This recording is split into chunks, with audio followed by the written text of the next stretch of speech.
The war began with a misunderstanding. The Vorthon Empire, an ancient race that had conquered half the known galaxy, believed humanity to be weak. When their long-range scanners first detected our warships in the Orion sector, they assumed we were just another fledgling species, unworthy of diplomacy, unworthy of respect. To them, we were insects, creatures to be swatted aside or assimilated into their vast dominion. So they declared war. At first, we didn't even know. A routine patrol fleet, 3 Terran battlecruisers, was ambushed on the fringes of the Helios Rift. No warning, no communication, just a sudden barrage of plasma fire that tore through the flagship TNS Endeavour before its captain even had a chance to react. The surviving ships, crippled and burning, managed to send out a distress beacon before they were vaporized by the enemy's second volley. That was humanity's first real contact with the Vorthon Empire. It would be their first and greatest mistake. By the time the Terran Republic received the distress signal, it was already too late for those brave men and women aboard the patrol fleet. But their deaths sparked something within humanity, something ancient, something buried deep within our DNA. We had been here before. Human history was drenched in war. We had turned every stone of our homeworld into a battlefield at some point or another. We had waged war over gods, over land, over pride, and in the end, we had mastered it. War was not something humanity feared. War was what we were. The first retaliation was immediate and brutal. A Terran fleet, led by Admiral Kieran Voss, stormed into the Orion sector like an avenging storm. Their orders were simple: find the enemy, learn their strength, and make them pay. The battle was swift. The Vorthon ships, powerful as they were, had never encountered human tactics before. They fought in rigid formations, relying on superior firepower and energy shields. They expected us to engage in a battle of attrition. Instead, we adapted. We struck from impossible angles, using unpredictable maneuvers that shattered their formations. We sacrificed entire ships just to create openings for our supercarriers to launch devastating bombardments. We learned how their shields worked, and then we exploited every weakness. By the time the battle ended, the once proud Vorthon fleet was reduced to drifting wreckage. A single cruiser was left alive, its engines disabled, its crew trembling as Admiral Voss sent a message directly to their command bridge. You declared war on humanity. You will regret it. The message was transmitted directly to the Vorthon High Command. The war should have ended there. Any rational species would have seen what we were capable of and backed down. But the Vorthon were not rational. They were proud. And so they gathered their entire armada, a fleet of 1,000 warships, the most powerful force ever assembled in galactic history. They launched their great invasion, believing that sheer numbers would be enough. They had no idea what they had just done. Because humanity was not just a species. We were not just a collection of planets or a military force. We were a storm. And when we fought, we became a universe. The Vorthon fleet arrived in Sol space with a fury they believed would shatter humanity. 1,000 warships darkened the void, blotting out the stars as they emerged from slip space. Their battle formations were perfect, a testament to centuries of disciplined warfare. Planet killers hovered at the rear, massive weapons primed to erase entire worlds. Thousands of fighters buzzed like angry insects, ready to swarm anything that dared stand against them. They expected fear. Instead, they found silence. The Sol defense grid did not react immediately. There were no panicked transmissions, no desperate pleas for surrender. Earth did not cower. Mars did not beg. The colonies did not scramble to evacuate. For one long, eerie moment, the Vorthon commanders hesitated. Then, a single human transmission was broadcast across all frequencies. You should have stayed in your empire. And then, the war truly began. The void itself seemed to come alive as Terran warships surged from hidden locations, lurking behind moons, emerging from deep space stations, decloaking from stealth fields. They were not as many as the Vorthon armada, but they did not need to be. Because humans had never fought fair. From the beginning we had fought wars to win, not to follow tradition. The Vorthon relied on overwhelming force, on direct engagements where they could grind their enemies into dust. We relied on chaos. The first Vorthon dreadnoughts exploded before they could fire a single shot. Hunter-killer drones, disguised as debris, latched onto their hulls and tore through their armor like acid through flesh. EMP pulses fried targeting systems. AI-hacked communication relays turned their own orders into gibberish, and then the real warships arrived. The TNS Titan, Earth's newest dreadnought, emerged from behind Europa's ice fields and opened fire with its railguns. Hyper-accelerated slugs, each the size of a bus, punched through Vorthon shielding as if it were paper, ripping through their flagship like a blade through flesh. The Vorthon admiral barely had time to react before his ship was reduced to burning fragments. The fleet panicked. They had never seen war like this. Their formations shattered as human destroyers slipped between their lines, launching precise, devastating strikes. Boarding parties crashed into their hulls, Marines in exosuits ripping through their ranks with brutal efficiency. Vorthon warriors, trained for honorable duels and organized combat, were torn apart in the chaotic frenzy of human close-quarters battle. Their 1,000 ships became 700, then 500, then 200. The battle had lasted only 3 hours, and the Vorthon fleet was gone. But humanity did not stop there. We had learned from our enemies. We had adapted to their strengths, and we would not wait for them to strike again. So we took the war to them. Admiral Voss led the first wave into Vorthon space, no longer content to simply defend. We did not come to negotiate. We did not come to conquer. We came to end them. And in that moment, the Vorthon Empire finally understood the truth. They had not declared war on a species. They had declared war on something far greater. A force of nature. A storm that could not be stopped. Humanity was no longer just a civilization. We had become a universe. The invasion of Vorthon space was not a war. It was a reckoning.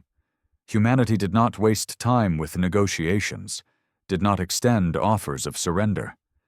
The Vorthon had made their choice the moment they fired on our patrol fleet, the moment they tried to burn Earth to the ground. Now they would see what it meant to make an enemy of humanity. Admiral Voss led the charge with the TNS Titan at the forefront, a spearhead of destruction cutting through Vorthon-controlled systems like wildfire. Entire planets fell within days. Orbital defenses were obliterated before they could even charge their weapons. Vorthon garrisons surrendered without a fight, abandoning their posts in terror the moment human warships appeared in their skies. Because by now, the truth had spread across the Empire. There were no second chances, no mercy. Where humanity marched, civilizations did not crumble. They vanished.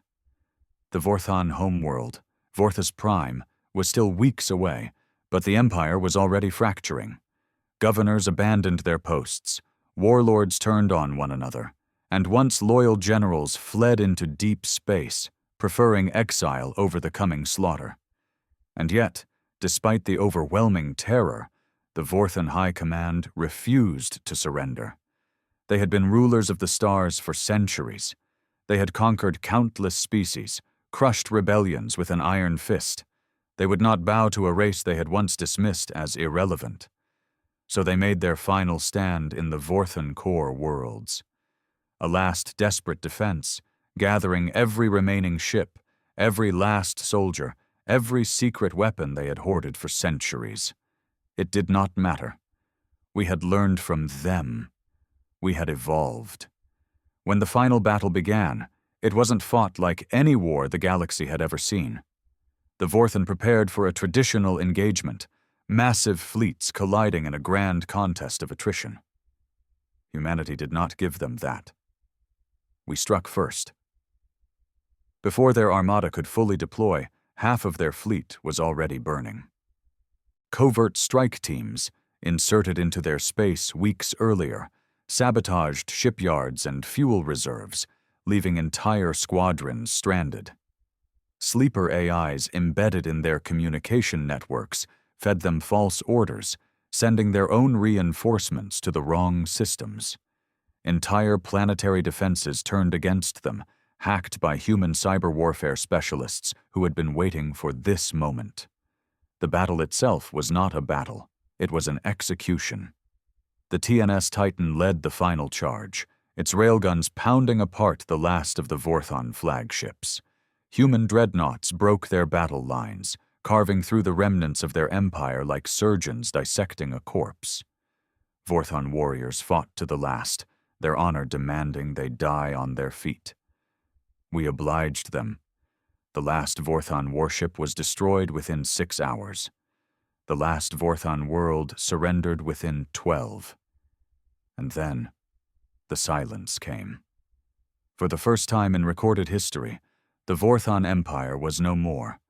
Their worlds were occupied, their armies gone. Their leaders, those who had not died in battle, stood trial before humanity's war tribunals, stripped of their arrogance, their power, their delusions of superiority.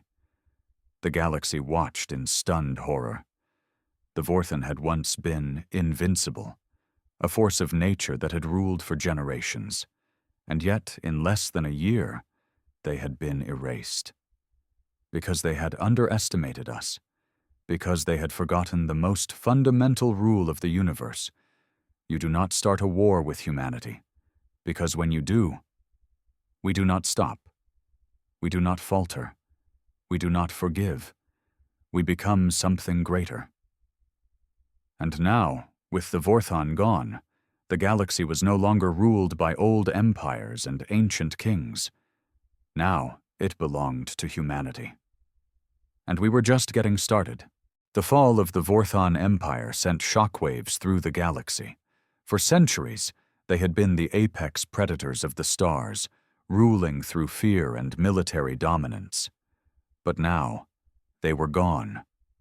Their war fleets had been shattered, their leaders executed or exiled, and their once mighty homeworld lay silent beneath the iron grip of Terran occupation.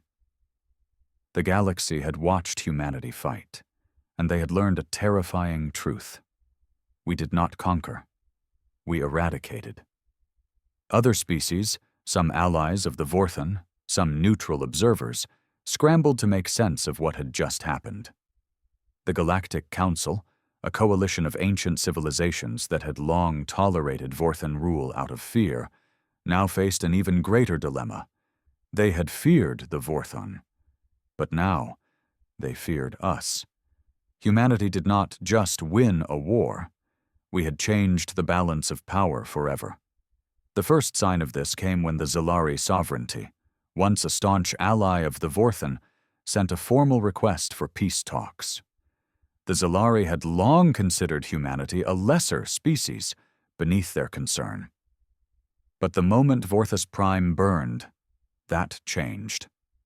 Now they spoke to us with deference. Now they begged. Admiral Voss and the Terran High Command received hundreds of transmissions from planetary leaders across the galaxy. Some sought alliances. Others swore loyalty outright. Even species that had once scoffed at human ambition now whispered words of respect and fear. And the Terran Republic listened. Because we had no intention of stopping with the Vorthon. For the first time in history, the question was not who ruled the stars. The question was how far humanity would go. It started small. A few key planets, once ruled by the Vorthon, were absorbed into Terran territory. Their resources were repurposed, their infrastructures rebuilt under human control. Some species resisted, believing they could push back against the rising tide. They learned quickly that resistance was not an option. Human forces did not tolerate rebellion. A single act of defiance resulted in entire planetary governments being dismantled. Dissidents vanished overnight. Anti-human factions found themselves betrayed from within, their own people turning them in to avoid destruction. We did not need to conquer. The galaxy gave itself to us. Within a decade, humanity had expanded further than any species before it. The former Vorthan systems became the beating heart of our new empire, fueling a military-industrial complex unlike anything the universe had ever seen. But it was not just warships and soldiers that made humanity terrifying. It was our ideas. We did not rule as the Vorthan had, with arrogance, with blind cruelty. We ruled with purpose. We did not simply claim planets. We absorbed them. We integrated their people, their cultures, their technologies. And with each new world we took, humanity evolved. We became stronger, wiser, more unstoppable. The Galactic Council tried to resist. They met in secret, whispering of coalitions, of alliances that could contain the growing human empire. They plotted to limit our expansion, to negotiate our power into something manageable. But they were too late. Because while they debated, we advanced. Human scientists, now armed with the knowledge of 100 conquered worlds, began to make breakthroughs at an impossible rate. Terraforming technology turned dead moons into thriving colonies. Genetic engineering pushed human physiology beyond its limits. AI integration reached a level of sophistication that made our war machines nearly unstoppable. And then came the Ascension Project. The first test subjects, volunteers from the human military, were transformed. Their minds enhanced beyond mortal understanding. Their bodies no longer bound by the weaknesses of flesh. They became something else, something more than human. And when the first of these new beings stepped onto the bridge of the TNS Titan, gazing out at the stars with eyes that burned with the knowledge of an entire universe, the truth became undeniable. Humanity had not just won a war. We had become something new. Something beyond the limits of biology and technology. Something the galaxy had never seen before. The age of old empires was over. The age of humanity had begun, and the universe itself would kneel. The transformation of humanity was no longer a secret. Whispers of ascended soldiers spread across the galaxy, terrifying those who still clung to the old ways.